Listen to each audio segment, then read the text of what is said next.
to thank each and every one of you for coming out here tonight to arm yourselves with knowledge about a tool that's being covertly used to usher in what Adolf Hitler and George Bush termed New World Order, and that's mind control.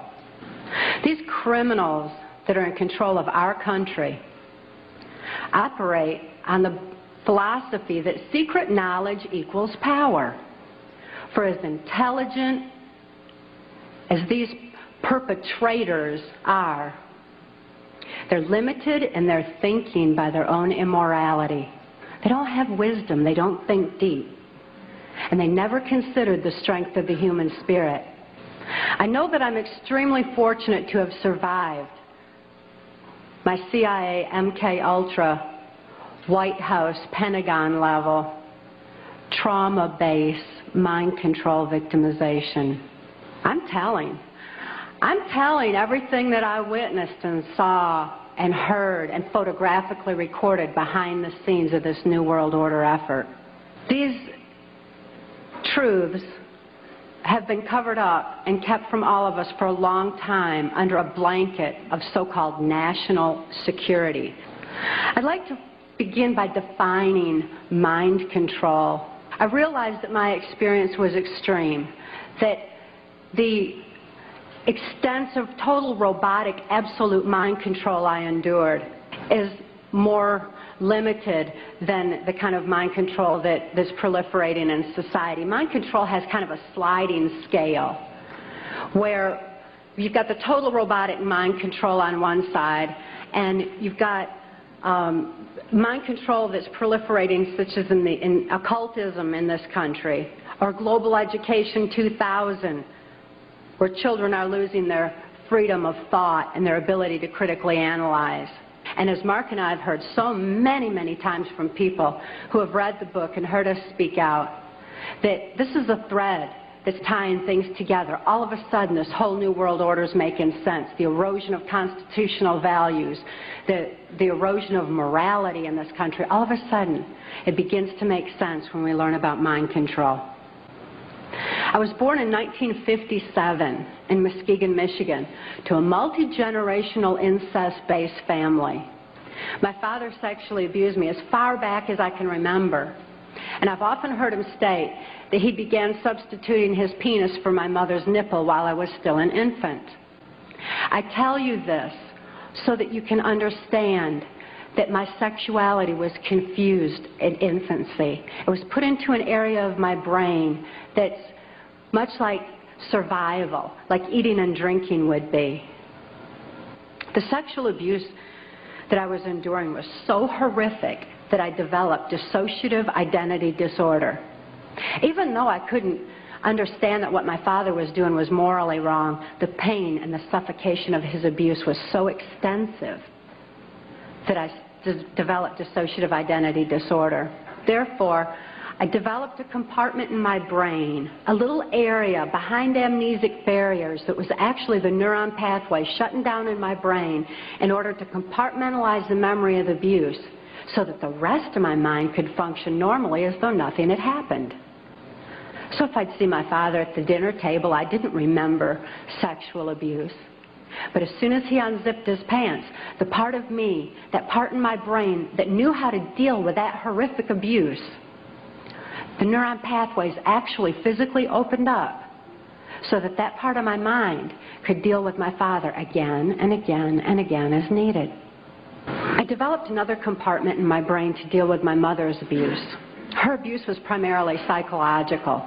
She suffered from dissociative identity disorder herself, and I don't hold her accountable for her actions the way that I do my father, who is fully aware of what he was doing.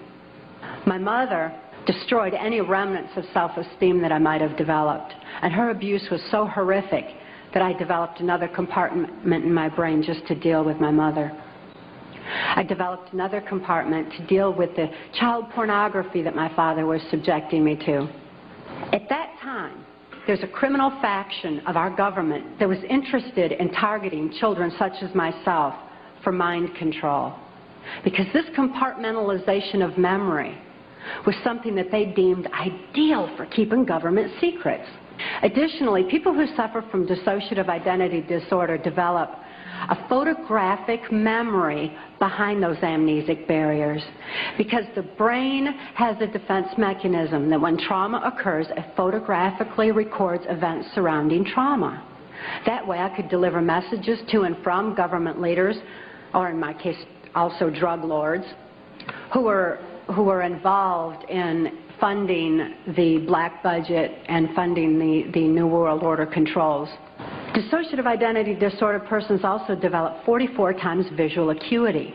Very often that's why you see them wide-eyed with the whites around their eyes, because they're actually taking in more of their surroundings than the average person. Therefore, I was used as a sex slave and also delivered messages to and from these government leaders. At that time, the politician, the local Michigan mafia politician, the politician who was protecting this Michigan mafia pornography ring was a guy named Gerald Ford. This is the same Gerald Ford that went on to become the first unelected president of the United States. Gerald Ford is not a pedophile per se. He's what I refer to as trisexual. He'll try anything. Any age, anybody, anytime, anywhere, just as long as he had control. Therefore, it was Gerald Ford who came out to our house and explained to my father how to raise me in the project according to government specifications. My father had been caught sending this child pornography through the U.S. mails, and therefore he was approached and told that if he sold me into that project, that he would gain immunity from prosecution. Once my father agreed to sell me into the project, I was taken routinely to Mackinac Island, Michigan, which is a political retreat where the Michigan governor's mansion is located. It was a bohemian grove of sorts where politicians met and discussed New World Order controls, where they discussed mind control of the masses, mind control in the school systems, how to use occultism as a trauma base. One of my sexual abusers at that time was the Prime Minister of Canada, Pierre Trudeau. But nevertheless, Pierre Trudeau represented this criminal faction of the Catholic Church, of the Jesuits, who believed in mind control of the masses. Another sexual abuser of mine was Guy Vanderjagt. This is the same Guy Vanderjagt that went on to head the Republican National Committee that put George Bush into the office of president. When I was 13 years old, that I was dedicated to the senator who had become my owner in this mind control project. That's U.S. Senator Robert C. Byrd. Senator Byrd, as my owner, would decide where I should go, when. My first communion, I also endured an extra ritual after that was referred to as the right to remain silent. This involved Congressman Vanderjagt and the head of our church at that time, a Father Don. And they subjected me to an occult blood ritual. This was so horrific.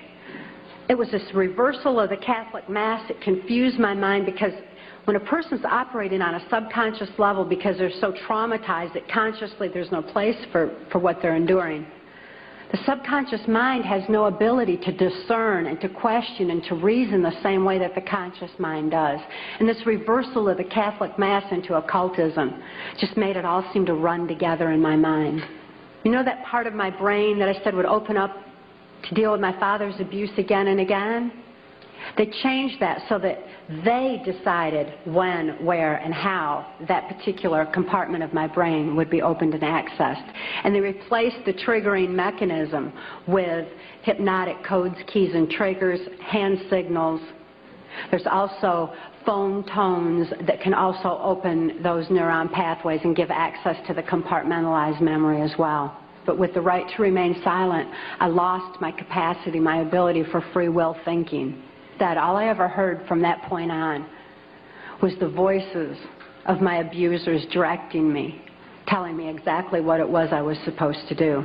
Nashville, Tennessee was heavily involved in mind control at that time through the country music industry, and above all, the the proliferation of CIA cocaine operations within the country music industry were already in full swing. Country music industry provided a cover for mind-controlled slaves like myself to be taken around the country to the various places as designated, and also to distribute and deliver the large quantities of CIA cocaine that was coming into the country.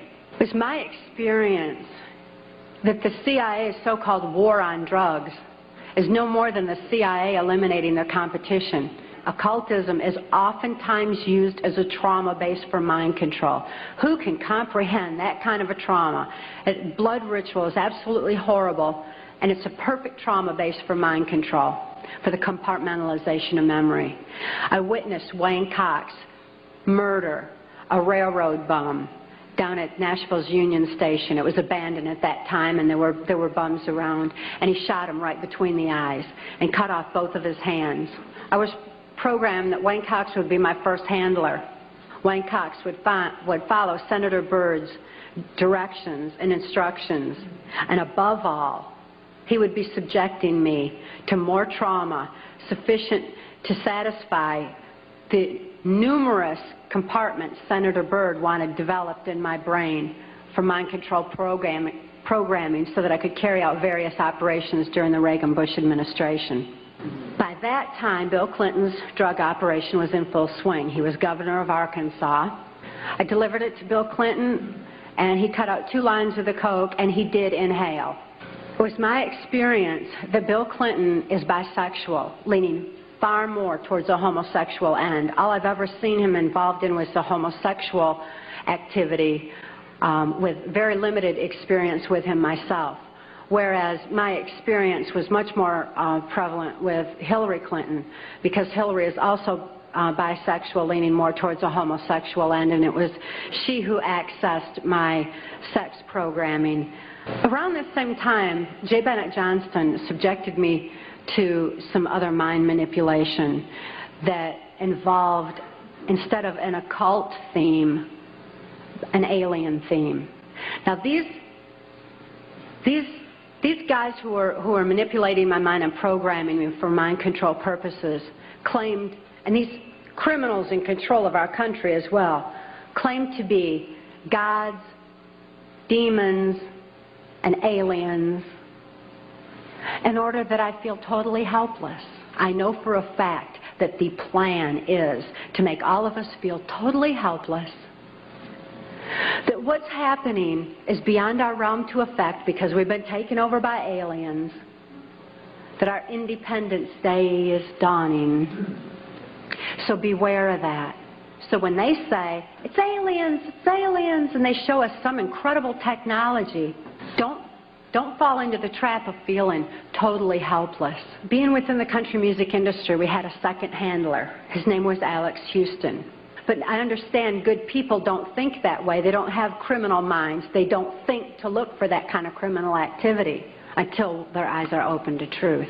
It was my experience that Ronald Reagan answered to George Bush, as did the Prime Minister of Canada, Brian Mulroney. I heard Ronald Reagan telling Brian Mulroney that he believed the only way to world peace was through mind control of the masses.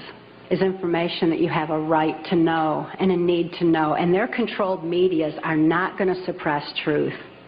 We lived on a farm. We had lived on a farm, and we had dogs and cats and horses and cows and guineas and chickens and all kinds of animals, all of which Alex Houston tortured or killed to keep us in line. Please bear this in mind, that people who abuse children oftentimes abuse animals. If you see someone abusing an animal, keep your eyes open, look further, make sure those kids are safe. I've never seen an exception to this rule. Not that there's not one out there somewhere, but I've never seen an exception to it. I was 30 years old. I was supposed to be killed, as most mind-controlled slaves are at the age of 30. Besides, I was considered too old for sex by that time, so I was supposed to be wiped out. The best revenge is total recovery. Because through total recovery, by photographically recording all those events, I could expose these people for exactly what they are, for what their plans are, for what I witnessed behind the New World Order. It is truth that sets us free. Please help us spread the word. Une des choses les plus dégueulasses, M. Jack Lang, qui prétendait être candidat à la présidence de la République, que l'on m'arrête à la sortie, si ce que je dis n'est pas vrai, a été compromis dans l'affaire des lieux de vie et dans un lieu de vie tenu par des socialistes qui s'appelait le Choral.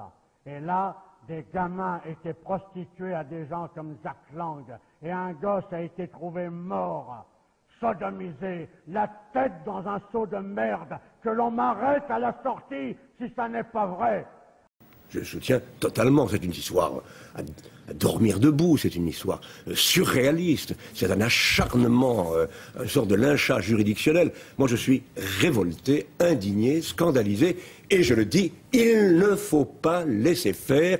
Roman Polanski ne doit pas repartir aux États-Unis, nous devons le protéger, il restera en Europe si chacun d'entre nous se bat pour le défendre et le soutenir. Cette affaire, mais il faut quand même raison garder. Ces cris d'orfraie suscitent de nombreuses, et je dirais violentes réactions sur le net. Lamentable, honteux, consternant sont des expressions que l'on retrouve sur le net. Les internautes ont l'impression qu'il y a deux poids et deux mesures. Selon que vous serez puissant ou misérable, vous connaissez l'expression. D'un côté les riches et les célèbres, de l'autre les pauvres et les anonymes. L'affaire Doutreau n'est pas loin et certains rappellent l'affaire Battisti.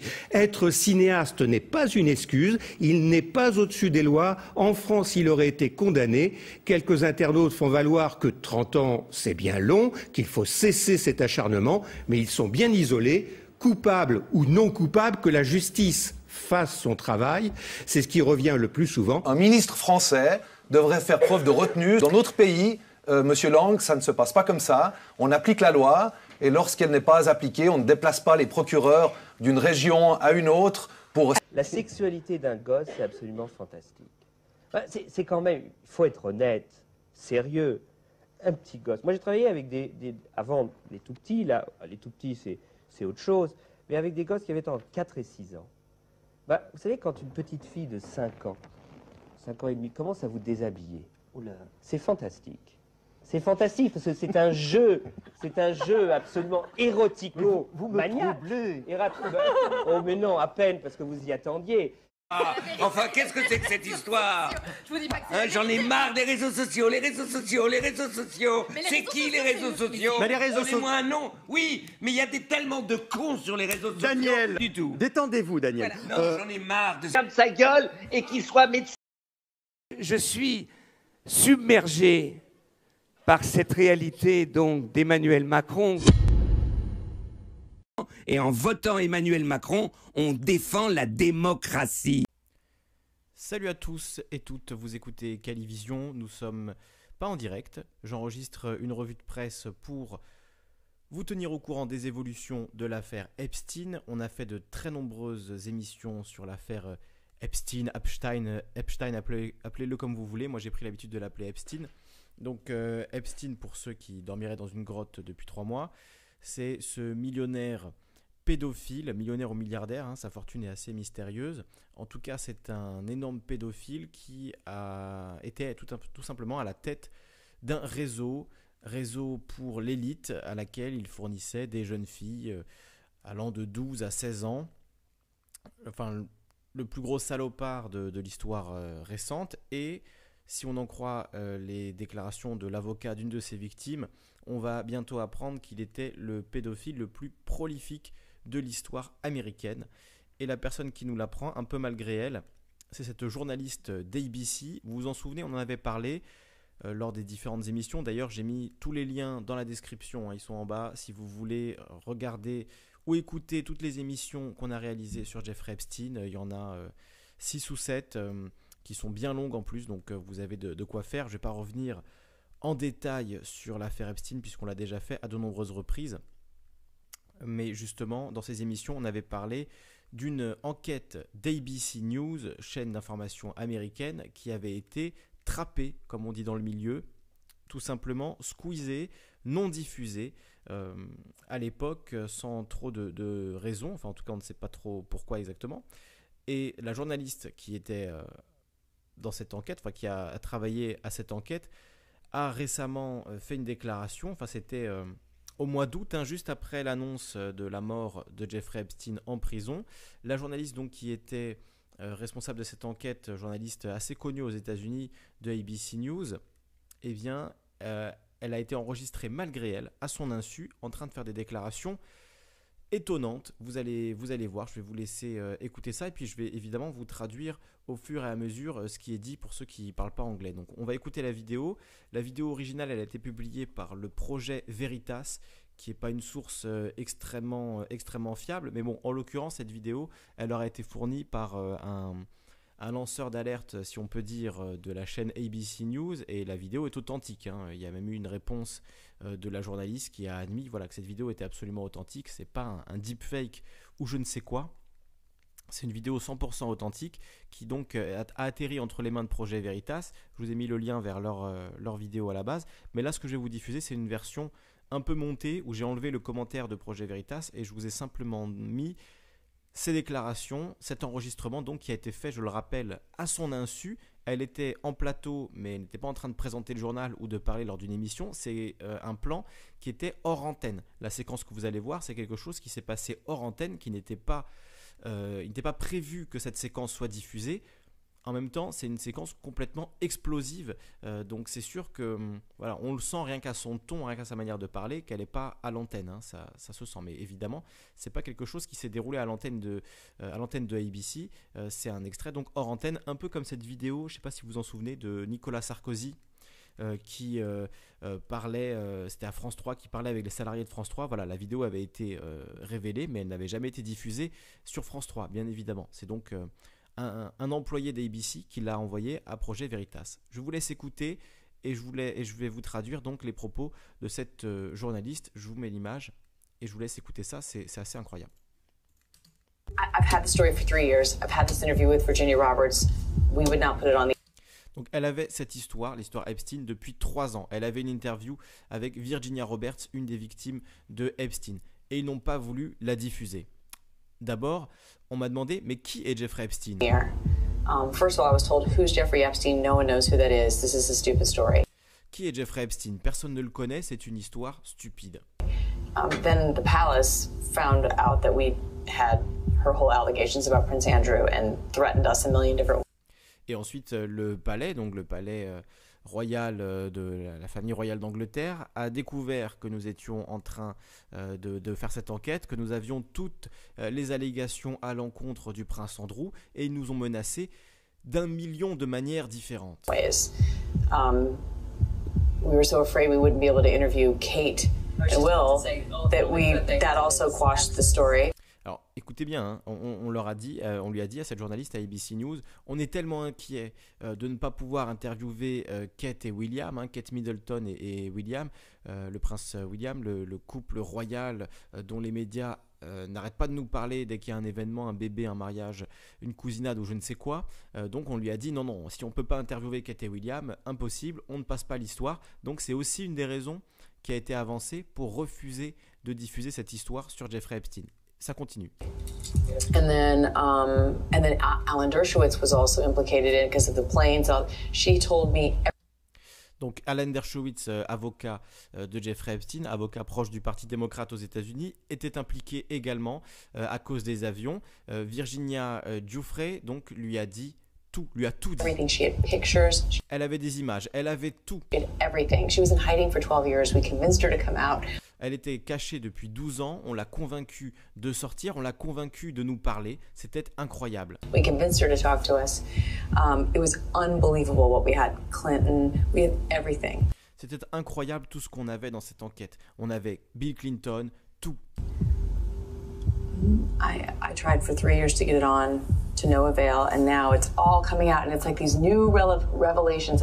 J'ai essayé pendant 3 ans de faire sortir cette affaire et maintenant que tout sort, tout le monde nous parle de nouvelles révélations et moi j'avais tout, on avait tout. Je suis tellement en colère et vous allez voir la colère sur son visage. I freaking had all of it. I'm so pissed right now. Like every day I get more and more pissed because I'm just like.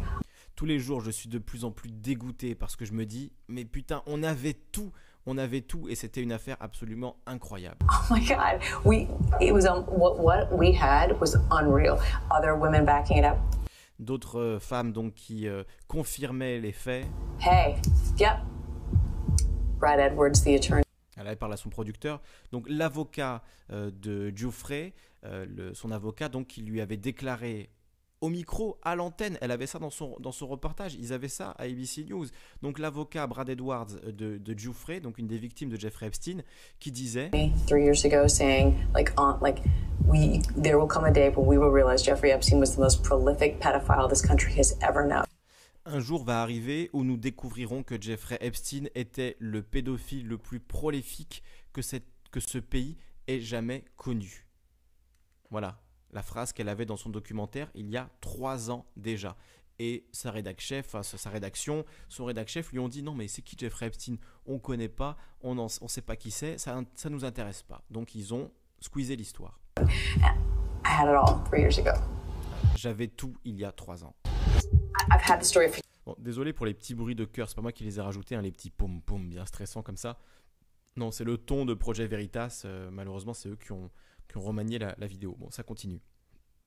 3 years, I've had this interview with Virginia Roberts. We would not put it on the air. Donc on avait l'interview, ils n'ont pas voulu la diffuser. And then Alan Dershowitz was also implicated in it because of the planes. She told me everything. She had pictures. She had everything. She was in hiding for 12 years. We convinced her to come out. We convinced. Bon, ça je vous ai dit, donc c'est la victime qui avait tous les éléments, des images, des faits, tous les éléments donc qui étaient donnés sur Bill Clinton. Her to talk to us. It was unbelievable what we had. Clinton, we had everything. I tried for 3 years to get it on, to no avail. Ça on l'a déjà entendu, j'avance un petit peu. It was ça on l'a vu, je sais pas pourquoi j'ai other women backing it up.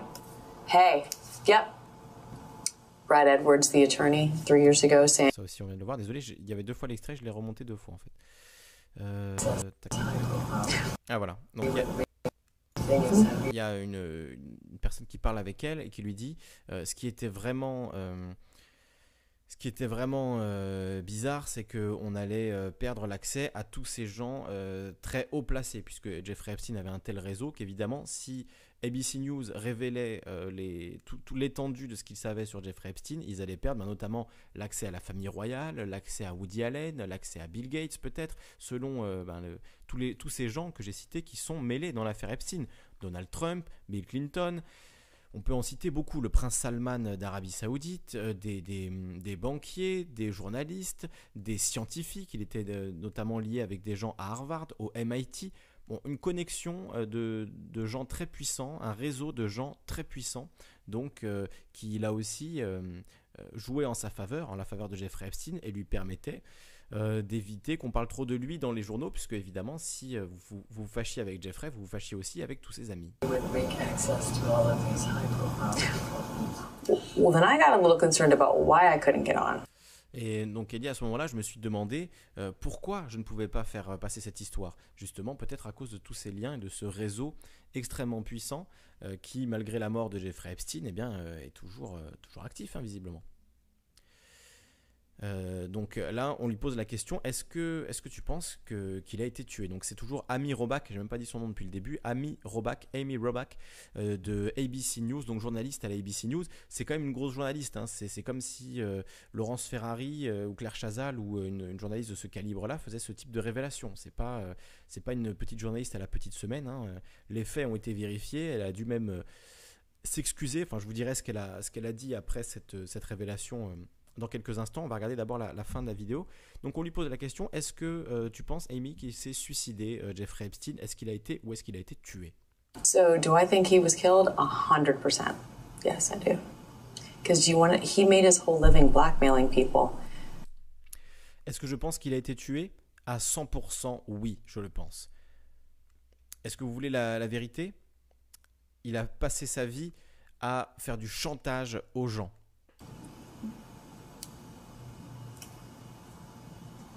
Yeah. Oui. There were a lot of men in those planes, a lot of men who visited that island, a lot of powerful men who came into that apartment. Il y avait beaucoup d'hommes dans ces avions, beaucoup d'hommes qui ont visité cette île, beaucoup d'hommes puissants qui sont venus dans son appartement.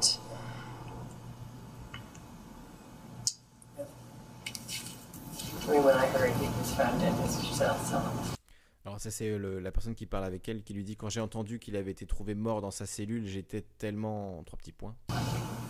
I knew immediately. Amy Robach qui dit donc j'ai su tout de suite, j'ai su immédiatement. And they made it seem as though he made that suicide attempt too. Alors là, c'est elle qui verse dans le complotisme hein, et qui dit donc ils ont fait semblant, ils ont fait comme si il y avait eu cette tentative de suicide 2 semaines plus 2 weeks earlier, but his lawyers claimed that he was roughed up by his cellmate around the neck. That was all like to plant the seed. Mais ses avocats ont dit qu'il avait été en réalité malmené par son compagnon de cellule autour du cou, donc il lui avait fait des marques autour du cou, dans le but de planter la graine, planter l'idée que Jeffrey Epstein est suicidaire, qu'il a envie de se suicider, qu'il a déjà fait une première tentative de suicide. And then, that's why I Et ensuite il s'est passé ça, c'est pour ça que j'y crois vraiment, c'est pour ça que j'y crois vraiment. really believe it, like really believe it. He's got to have left evidence like in the unexplained. Alors, l'employé avec qui il discute qui lui dit il a dû laisser quand même des preuves, laisser quelque chose dans la pièce, dans son appartement, etc. Et donc Amy Robach qui rebondit sur Ghislaine Maxwell, je ne sais pas exactement pourquoi, mais qui lui dit oui, Ghislaine Maxwell, on avait énormément de choses sur elle. Ghislaine Maxwell, who I had all sorts of stuff on her too. I love it. I'm like, it's so funny. Et j'adore parce qu'on me disait tout le temps, à chaque fois que je disais son nom, maintenant j'entends tout le monde qui prononce son nom, excellent, mon Dieu. Comme j'avais tout ça, on avait tout ça. To hear everyone say her name now, because I'm like, oh my god, like I had all this, and everyone's like, who's that? Who cares? Et à l'époque, tout le monde était là, mais qui c'est celle-là? Qui s'en préoccupe? Tout le monde me disait ça. Mais qui ça intéresse? I kept getting that. Who cares? She knows everything. Et donc Amy Robach qui dit Ghislaine Maxwell, dont on a beaucoup parlé aussi dans les précédentes émissions, elle savait tout. Elle savait absolument tout. She knows. She should be careful. Well, she was his, like, she went out and recruited. Elle sait et elle devrait faire très attention parce que c'est elle qui a recruté toutes ces filles pour Jeffrey Epstein. All of these girls. Stand by. She should watch her back. Because if she goes, I mean, I'd have like security guards all around me. Elle devrait faire attention à elle. Parce que, enfin, je veux dire, moi à sa place, j'aurais des gardes du corps, des gardes de sécurité avec moi tout le temps. Voilà, fin de cette vidéo, donc de cette journaliste Amy Robach, journaliste de ABC News, qui révèle, malgré elle, puisque cet enregistrement, je le répète, c'est un enregistrement pirate, c'est un enregistrement qui a fuité, qui ne s'est pas passé en direct à la télé, évidemment. Et donc dans cet enregistrement, elle révèle que son enquête, l'enquête d'elle et son équipe sur Jeffrey Epstein d'il y a quelques années, a été tout simplement censurée par ABC News. Donc je pense que ça peut vous intéresser, ce genre d'infos. J'en ai pas entendu parler du tout en France, donc je voulais vous montrer ça avant, voilà, pendant cette revue de presse, avant de vous parler de 2 autres plus petites infos, on va dire, au sujet de Jeffrey Epstein aussi. Michael Baden, dont on a beaucoup parlé dans les émissions précédentes également. Michael Baden, c'est donc un médecin légiste. Là, vous avez France Info qui nous dit « Affaire Jeffrey Epstein ». Un médecin légiste remet en cause la thèse du suicide. Selon lui, le corps présentait des blessures extrêmement inhabituelles dans les suicides par pendaison. Et donc ce médecin, Michael Baden, il a été engagé par le frère de Jeffrey Epstein, et donc il travaille dans l'équipe de défense de Jeffrey Epstein également. Et c'est pas n'importe qui, Michael Baden, on en avait déjà parlé dans les émissions, mais vous voyez là, il a donc témoigné dans le procès de O.J. Simpson, il a participé aux enquêtes sur la mort de John Fitzgerald Kennedy et Martin Luther King, et sur la mort de Jeffrey Epstein. Donc 4 des plus grosses affaires de ces dernières décennies aux États-Unis, il était dedans, il manque juste le 11 septembre, et on a quasiment tout là. Donc ce Michael Baden, effectivement aujourd'hui, embauché par le frère de Jeffrey Epstein déclare qu'il y a de nombreux éléments qui laisseraient penser qu'il s'agit là d'un assassinat, notamment les blessures laissées dans le cou, même si des études montrent qu'on peut avoir ce genre de blessures dans un suicide, que ce n'est pas forcé que ce soit un assassinat. En tout cas, voilà, il fait son travail, ce médecin légiste, et il remet en cause la thèse du suicide, comme de très nombreuses personnes, ne soyons pas naïfs. Vous avez sans doute vu ces mèmes qui circulent, Jeffrey Epstein did not kill himself, donc Jeffrey Epstein ne s'est pas suicidé, qui tourne beaucoup sur Internet en ce moment, sur Twitter, Reddit, etc., et qui effectivement touche juste. Jeffrey Epstein, aujourd'hui, il faut quand même être sacrément confiant pour affirmer à 100% qu'il s'est suicidé en prison et qu'il n'y a rien de louche là-dessus. C'est évidemment une affaire tellement sombre, tellement glauque, tellement dégueulasse et qui touche à tellement de gens puissants qu'aujourd'hui, même en toute bonne foi, on a du mal à croire qu'il s'est simplement suicidé en prison. Il y a beaucoup trop d'éléments qui vont dans d'autres sens. On a parlé notamment de ses liens avec Bill Clinton, de ses liens avec Donald Trump, de ses liens avec des banquiers, des financiers, des professeurs d'université, des gens très puissants, des présidents, des ministres de différents pays, ces liens avec les services secrets, que ce soit la CIA, que ce soit le Mossad, tout ça on en parle dans les autres émissions, donc si ça vous intéresse, si vous découvrez là en m'entendant parler cette affaire Epstein ou que vous voulez en savoir plus, eh bien n'hésitez pas à aller regarder les nombreuses émissions qu'on a fait à ce sujet, ou même regarder ce documentaire si vous parlez anglais de 60 Minutes, 60 minutes Australia, donc qui a fait un documentaire de 45 minutes sur Jeffrey Epstein. Je pense que si vous vous intéressez à l'affaire Epstein, il faut le voir, c'est un bon résumé, il y a plein d'éléments, c'est assez intéressant. Donc voilà, je vous ai mis les liens dans la description pour tout ça. Voilà pour cette courte revue de presse. Pour une fois, j'ai réussi à faire plus ou moins court. On est sous la barre des 20 minutes, c'est pas mal. On se retrouve très très bientôt pour de nouvelles émissions, évidemment, des lives au sujet des gilets jaunes, des revues de presse sur tout un tas de sujets. Bref, comme d'habitude, on reprend du service. Merci à tous, passez une très bonne soirée, journée, et je vous dis à très vite. Ciao.